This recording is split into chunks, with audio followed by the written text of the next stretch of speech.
Bonjour et bienvenue sur En Conscience, le podcast qui partage des conseils et des interviews aux professionnels de l'accompagnement de l'humain pour réveiller votre pratique et votre posture d'accompagnant. Je suis Anne Monarol, fondatrice de l'école Vibre, et notre objectif est de vous offrir un espace d'exploration pour vous éveiller et vous développer en conscience. Si vous voulez faire un pas de côté et vous inspirer, abonnez-vous et retrouvez-nous chaque mois pour un nouvel épisode. Bonjour à tous, bienvenue dans le tout premier épisode de notre podcast En Conscience, le podcast qui explore l'expertise, la posture de l'accompagnant, la confiance, la prise de recul et les défis que les entrepreneurs peuvent rencontrer. Aujourd'hui, nous allons plonger au cœur d'un sujet qui nous anime profondément chez En Conscience, la congruence entre soi et son activité professionnelle ou comment trouver l'harmonie entre sa personnalité, ses valeurs et son travail d'accompagnant. Pour ce premier épisode, nous avons évidemment choisi d'inviter Anne Monarol, directrice de Vibre, pour échanger sur la façon que nous pouvons avoir de trouver l'harmonie entre notre personnalité, nos valeurs et notre travail d'accompagnant.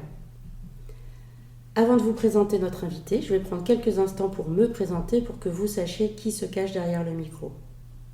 Je suis Séverine Roussel, inspiratrice de changement. Je suis slasheuse, thérapeute, formatrice en sophrologie et dynamique professionnelle chez Vibre. Je suis membre de différents réseaux d'entrepreneurs, consultante en identité professionnelle auprès des entrepreneurs que je vais aider à oser passer à l'action pour transformer leur singularité en moteur d'épanouissement. Et toutes ces activités me permettent d'être congruente. C'est ma façon à moi d'être congruente pour m'épanouir dans mon business avec mes différents potentiels. Et puis parce que c'est important pour moi de me présenter aussi d'un point de vue perso, j'ai 50 ans, 2 filles, un merveilleux, je suis une créative organisée et je suis un peu sorcière. Voilà, vous savez tout. Anne, je te remercie d'être avec nous aujourd'hui. Est-ce que tu peux nous parler un petit peu de ton parcours ? Oui, bien sûr. Donc, bonjour Séverine, bonjour à tous. Déjà, merci Séverine pour cette présentation qui donne envie. Moi, je m'appelle Anne Monarol, j'ai bientôt 47 ans. Je suis maman de 3 enfants. J'ai aussi un merveilleux. Pour me décrire plutôt sous l'angle humain, je dirais que je suis quelqu'un de très dynamique, énergique, de positive, optimiste, peut-être parfois un peu trop, mais en tout cas c'est ma réalité à moi, et de très créative. Au niveau comment dirais-je, rencontre dans la vie, il y a une rencontre importante qui s'est faite quand j'ai eu 18 ans, c'est la sophrologie. Alors j'en ai pas fait mon métier jusqu'à maintenant, mais j'ai rencontré la sophrologie au lycée sur des séances collectives à 10 francs la séance. Donc on était dans un autre siècle. Dans un temps que les moins de 20 ans ne peuvent pas connaître. C'est exactement ça. Et la sophro m'a fait en tout cas la vie m'a fait un super cadeau. C'est que ça m'a apporté la conscience de moi, la conscience des relations interpersonnelles, de ce qui se joue, de l'enjeu de ces relations interpersonnelles. Et ça m'a permis de développer des ressources très fortes, comme le rebond, notamment, comme la flexibilité, l'accueil. Et tout au long de ma vie, je l'ai mis en scène, en fait. Alors, avec la sophro, on a dansé ensemble toute la vie, c'est-à-dire que parfois, on était très proches, et puis parfois, on s'éloignait un peu. Hein, c'est comme une danse rock'n'roll où on se touche, et puis après, hop, on s'éloigne. Pour toi aussi, ça a été ça, la c'est sophro ? exactement ça, en fait. Je m'y suis intéressée, j'ai fait quelques séances, je suis repartie. C'était un peu trop dur, cette mise en lumière sur ce que je vivais à ce moment-là. Et puis, de manière assez régulière, j'y suis revenue jusqu'à en faire mon métier, en fait. C'est ça. C'est vivant, la sophrologie. Ça respire, c'est comme un poumon. Et puis, quand on est prêt, quand on en a l'envie, selon la vie, selon les aléas, on l'utilise ou pas. Donc ça, c'est pour mon parcours perso. Et puis, d'un point de vue plutôt professionnel, j'ai un parcours communication, marketing. J'ai été formée sur ces domaines-là et j'ai travaillé tout le temps dans ces sujets qui me passionnent parce que je suis très animée par la créativité, les projets, fédérer les personnes autour d'une idée. Et puis, en 2021, j'ai créé Vibre. Vibre, qui est un centre de formation au métier de sophrologue à Nantes et aussi à Saint-Nazaire. Et j'ai créé cette école parce que c'était finalement une sorte, tu vois, on parle de congruence, une sorte de lien entre le marketing que j'aime quand il est vrai et authentique et la sophrologie qui m'anime et qui fait partie de ma façon d'être et de penser.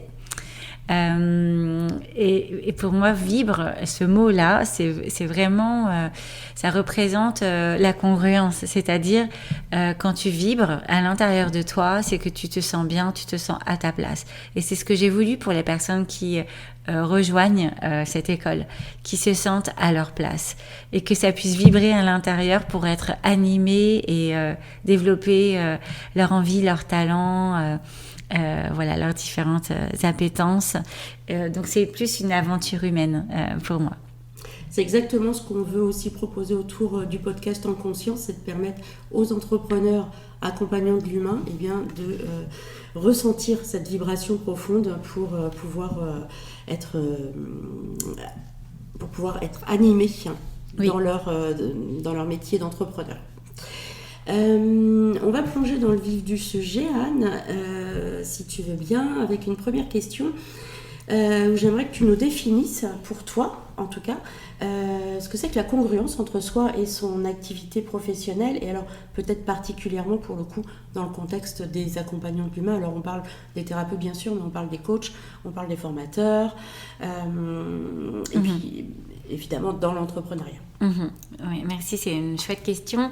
Voilà, même si je vais essayer d'y répondre avec une grande humilité, selon moi, la congruence, c'est une sorte d'alignement, une cohérence avec ce qui est important pour nous dans la vie et ce que l'on fait comme action également dans la vie. Donc c'est finalement, tu vois, Carl Rogers, qui était psychologue et psychothérapeute, évoquait lui finalement le lien ou l'accord entre l'expérience et la prise de conscience, c'est-à-dire entre le vécu et la perception qu'on a de soi-même.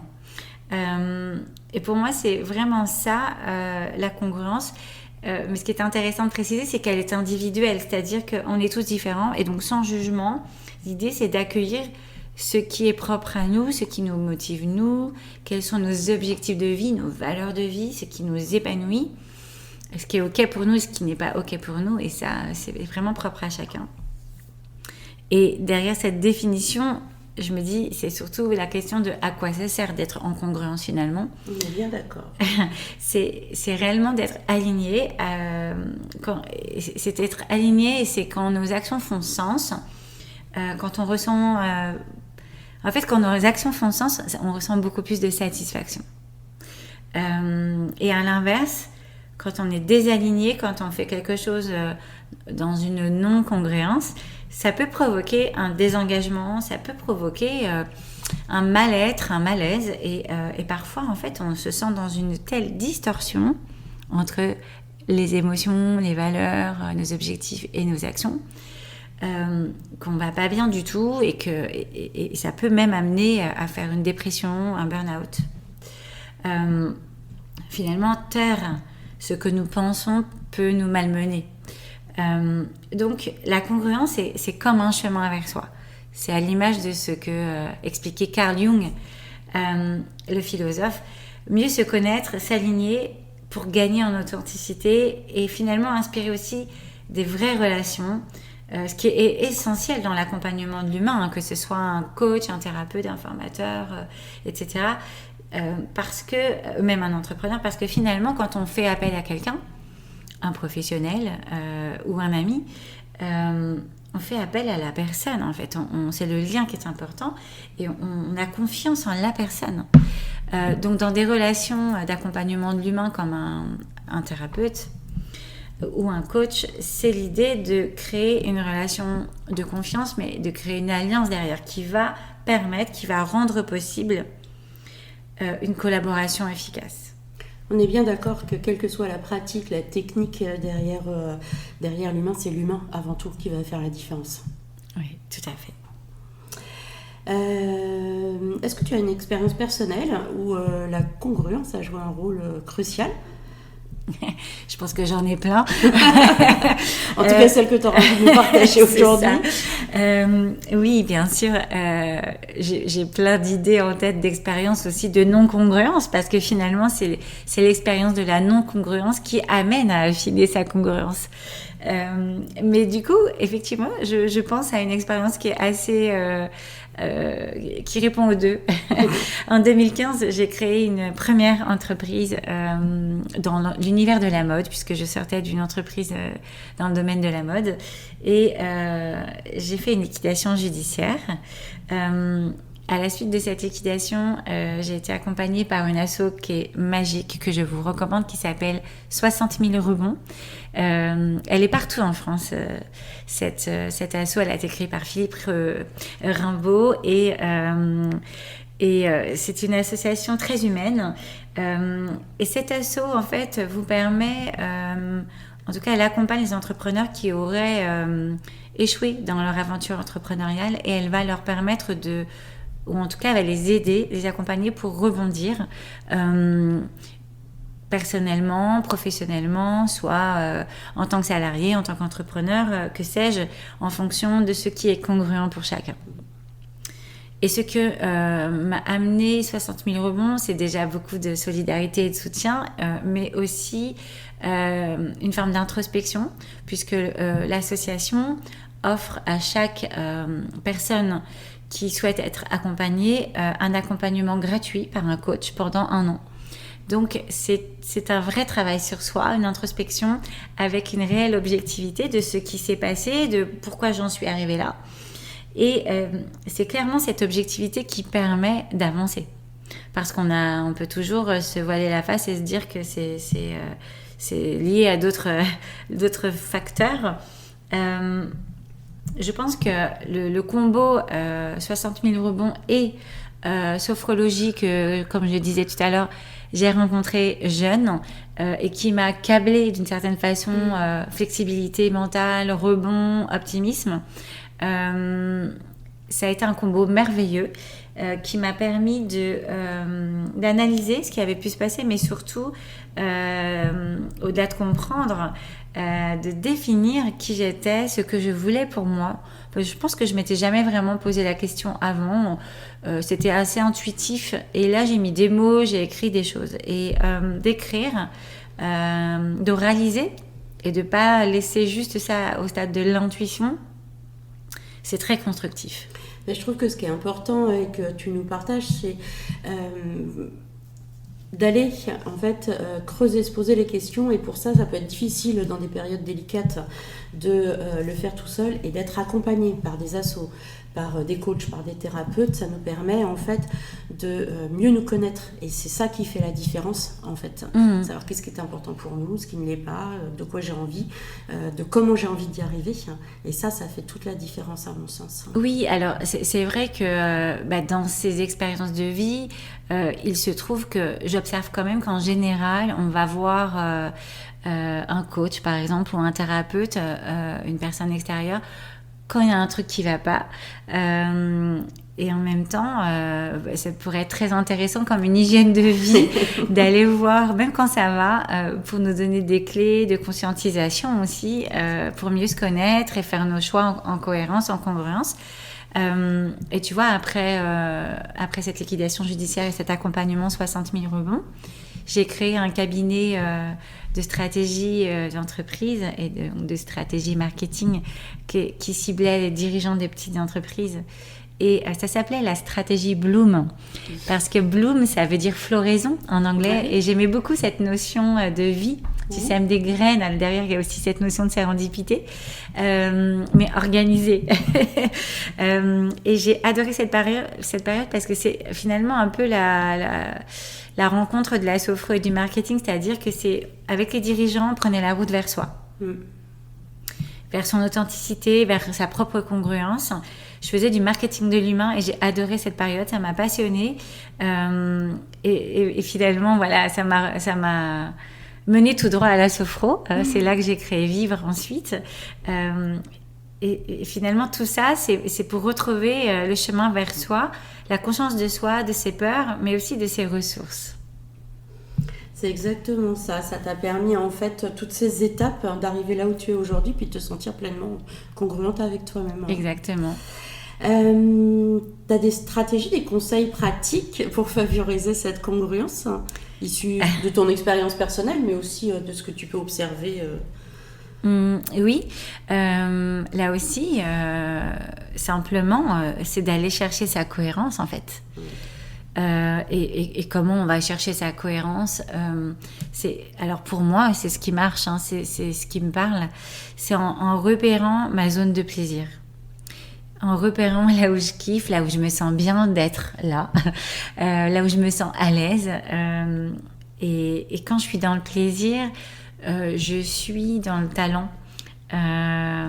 Donc c'est repérer aussi les sujets qui me passionnent, les sujets qui m'intéressent, qui m'interpellent, les sujets qui m'énergisent aussi. J'aime bien cette notion-là. Parce que dans cette notion-là d'énergie ou d'énergisation, si on peut dire ça, derrière, je pense au corps, c'est-à-dire que c'est qu'est-ce qui fait que je change de posture corporelle, qu'est-ce qui fait que je redresse les épaules, que je redresse le buste, que j'ai les yeux qui commencent à s'ouvrir, à pétiller, que voilà, on n'a pas du tout la même posture quand on est intéressé, quand on est dans le plaisir, que quand on est saoulé. C'est là, c'est tous ces temps où on ne voit pas le temps passer parce qu'en fait on est dans le flow et peu importe le temps qu'on y passe, on est tellement dans ce qui nous convient que... Oui, c'est ça. Donc peut-être un conseil, je conseille d'inviter à observer les changements, ce qui provoque un changement de posture corporelle dynamique et positif, c'est-à-dire pas les moments, enfin ceci dit, les moments où vous êtes énervé, oui, parce que ça vient aussi déceler ce qui n'est pas congruent pour vous, ou ce qui vous met en réaction, mais en tout cas les moments, là c'est la positive et l'optimiste qui parlent, les moments où votre posture corporelle change de manière dynamique, positive, agréable, proactive, les sujets qui vous intéressent les plus, pour lesquels vous allez avoir une vraie compréhension et une vraie intuition. Et là, on voit vite la différence, parce qu'il y a plein de sujets sur lesquels, voilà, on peut suivre une conversation, on est un peu intéressé, mais ceux vraiment qui vous animent, où vous êtes hyper pertinent dans vos idées, et ben là, on touche à la congruence. Mais je reviens à cette notion d'envie quand même et de plaisir. Très clairement. Merci déjà pour ces partages. On a eu l'occasion d'interroger notre audience et donc ils ont quelques questions. Alors la première, bien qu'on l'ait déjà un peu évoquée, mais là on va vraiment peut-être creuser un peu plus le sujet, c'est comment est-ce que je peux savoir si je suis en congruence, comment je le ressens et du coup par opposition, comment je sens que je ne suis pas en congruence. Et puis, si on se retrouve dans une situation où notre entourage n'est pas en phase avec notre projet, avec nos choix, est-ce que j'ai des pistes? Est-ce que je peux... comment je peux faire en sorte, du coup, de rester congruente? Ok. Il y a plein de questions. Là. Tu m'avais dit 2. Ouais.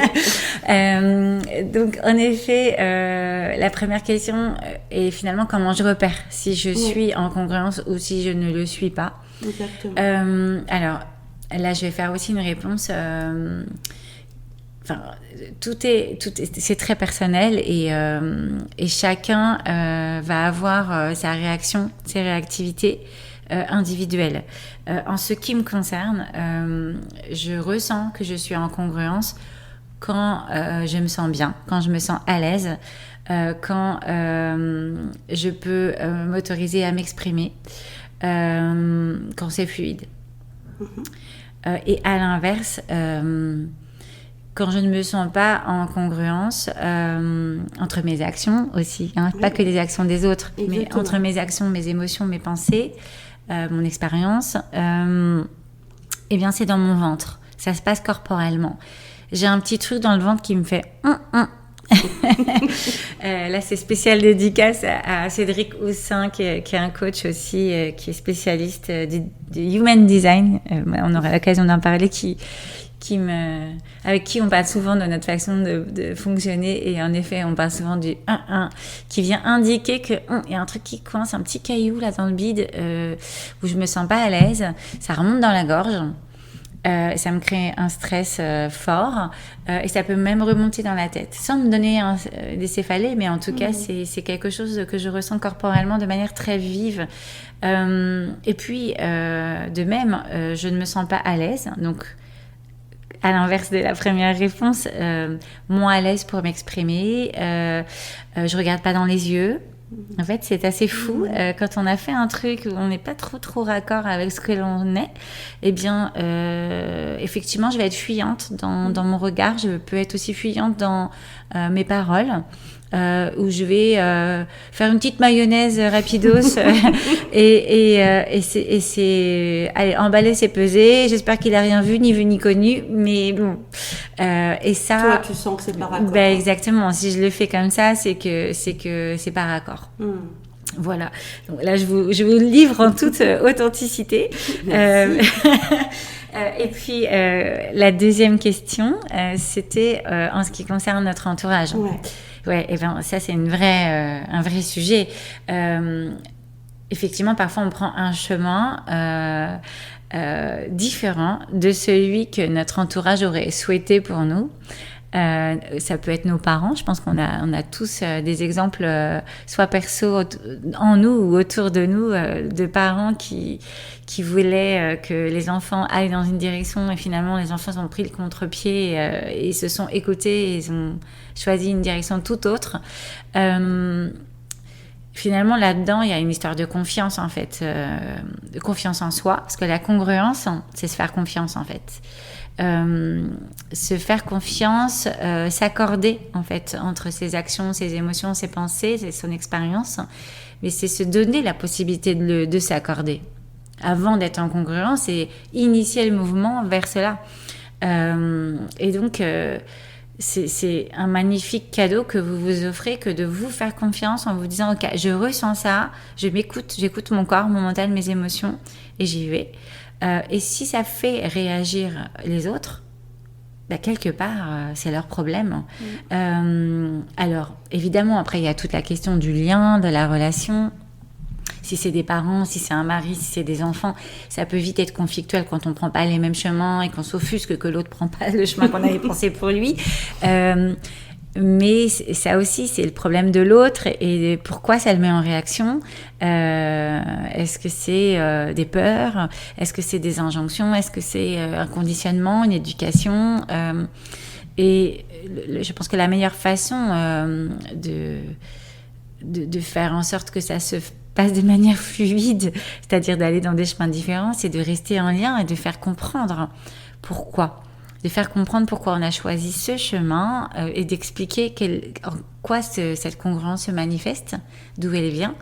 Et puis faire confiance au temps aussi, parce que chacun a sa temporalité et il y a des personnes, ou en tout cas, je vais prendre l'exemple de parents, mais il y a des parents qui vont mettre toute une vie, même à la fin de leur vie, ils vont comprendre enfin, d'autres jamais, et d'autres très tôt vont se dire ok, c'est pas comme moi j'ai été éduquée, c'est pas comme moi on m'a appris, mais je lui fais confiance, parce que comment dirais-je, il m'exprime que c'est son besoin. Et que c'est son envie et que pour lui ça lui parle. Voilà, donc c'est une grande histoire, une grande aventure humaine autour de la confiance et du lien, de la communication. Je suis assez d'accord avec ça. Personnellement, moi, quand je ne suis pas en congruence, ça se cristallise au niveau de toute ma cage thoracique. Je me sens oppressée, je me sens enfermée, du coup je me sens empêchée.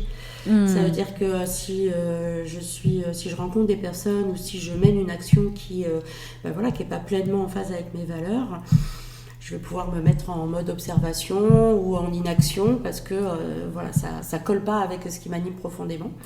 Et juste sur l'entourage, une petite ce qui est assez intéressant à observer, c'est aussi que en fait on regarde tous l'autre au travers de notre propre expérience, de ce qu'on a vécu, de notre propre prisme. Et ce qui fait que c'est ce qui crée les divergences en fait. Mais si nous, on est pleinement ancré dans notre congruence, dans notre projet de vie pro, là pour le coup, parce que ça fait partie de ce qui nous intéresse aujourd'hui, c'est ok en fait, et chacun à son rythme va pouvoir avancer et non pas faire comprendre à l'autre, mais simplement démontrer finalement par ce qu'il est, par ce qu'il incarne, par ce qu'il vibre au quotidien que c'est juste, c'est aligné, et donc on peut avancer, on s'épanouit, on est congruent.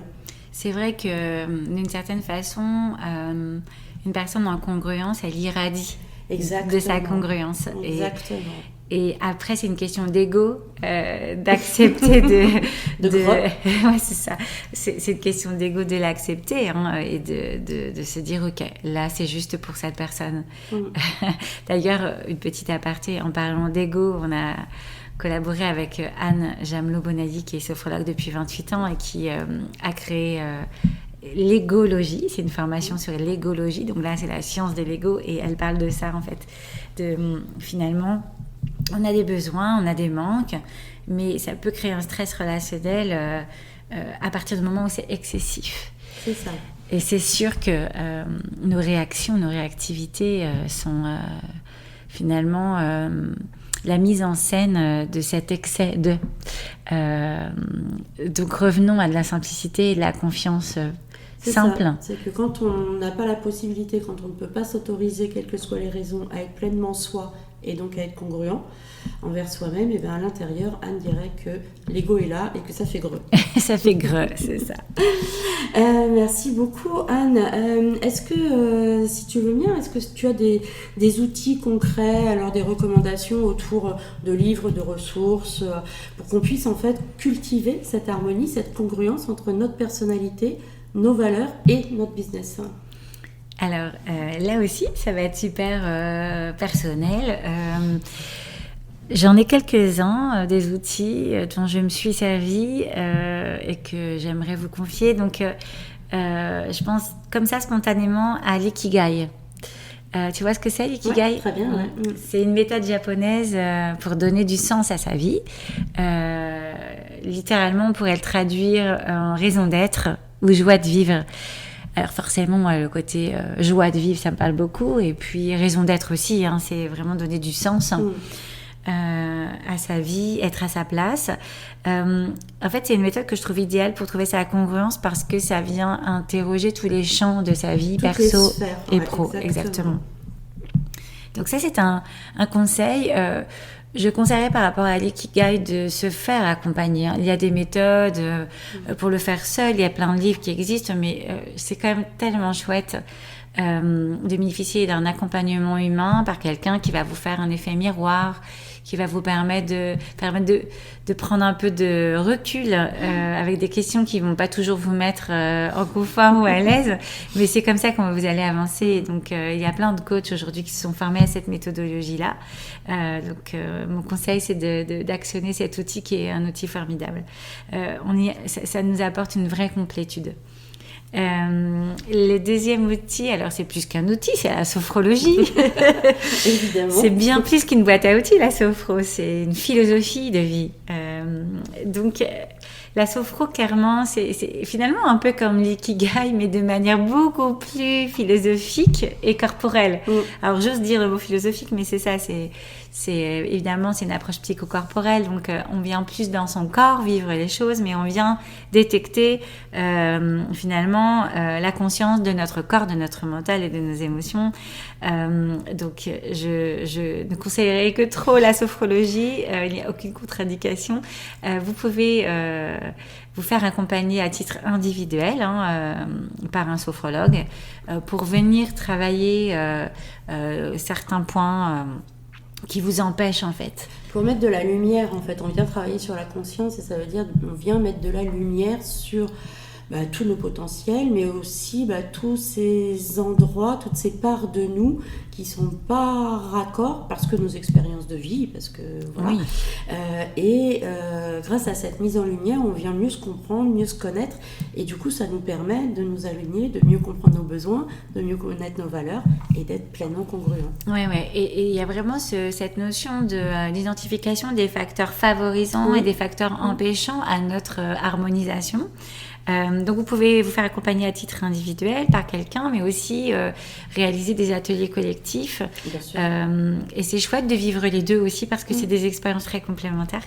À ce titre, je vous conseille le livre de Norbert Cassini, qui est un sophrologue, qui a été directement formé par Alfonso Caicedo, le créateur de la sophrologie. Et Norbert a créé une approche moderne de la sophrologie adaptée à notre monde contemporain qui s'appelle l'approche factorielle. Il a écrit un livre, donc c'est l'approche que nous utilisons chez Vibre en sophrologie. Il a écrit un livre qui s'appelle « Mobiliser ses ressources pour s'épanouir ». Et je vous invite à le lire parce que vous soyez sophrologue ou pas du tout, que vous connaissiez la sophro ou pas du tout, c'est quand même un cadeau de vous offrir ce livre pour découvrir des pistes d'épanouissement et des pistes de congruence. Je dirais aussi qu'il y a un livre qui m'a beaucoup parlé, qui est chez moi dans mes toilettes. Et oui, j'aime bien dans mes toilettes mettre quelques livres qui vont inspirer les gens. Il y a des gens qui passent 2 secondes et d'autres qui passent 20 minutes. Et je me dis que voilà, c'est toujours ça de prix. Et donc ce livre, c'est Cessez d'être gentil, soyez vrai, qui a été écrit par Thomas Dasenbourg, qui est un spécialiste de la communication non violente. C'est très chouette. Moi, ça m'a presque mis une claque très positive, de réveil, en me disant, oser dire non, en fait. On pourrait faire un podcast rien que sur cette thématique, mais oser dire non, c'est finalement on est à la porte de la congruence. C'est être soi-même et oser affirmer à l'oral les choses qui sont en toi, dans tes pensées, dans tes émotions, donc à l'oral ou dans ton action en tout cas. Donc ce livre-là, Cessez d'être gentil, soyez vrai, je vous le conseille. C'est un livre que j'ai beaucoup offert en cadeau à Noël et à des anniversaires, parce que je me dis que voilà, c'est une sorte de transmission vertueuse vers comme un chemin vers soi. Encore une fois, on est sur la route vers soi. Autre petit outil. Je dis petit, mais c'est un très grand outil.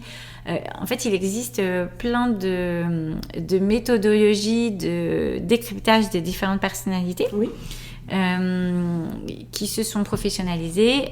Et il y en a quelques-unes méthodes que j'aime bien, dont une qui s'appelle la méthode DISC, D-I-S-C. Alors, je ne suis pas accréditée pour parler du DISC, mais en tout cas, c'est une méthode pour définir différents types de profils de personnalité. Et ça permet vraiment de mieux se connaître. Moi, à titre personnel et surtout à titre professionnel, ça m'a permis de comprendre quelle était ma façon de faire, mon programme interne. Et finalement, au-delà de ça, avec quel autre profil je travaillais et comment on pouvait travailler ensemble pour que ce soit harmonieux. Et c'est extrêmement aidant. C'est une vraie rencontre de soi aussi, parce que vous découvrez des choses qui vous paraissent évidentes, mais qui étaient de l'ordre de l'intuition, encore une fois. Donc voilà, c'est un vrai éclair de lucidité. DISC, pour moi, ça a été très vertueux.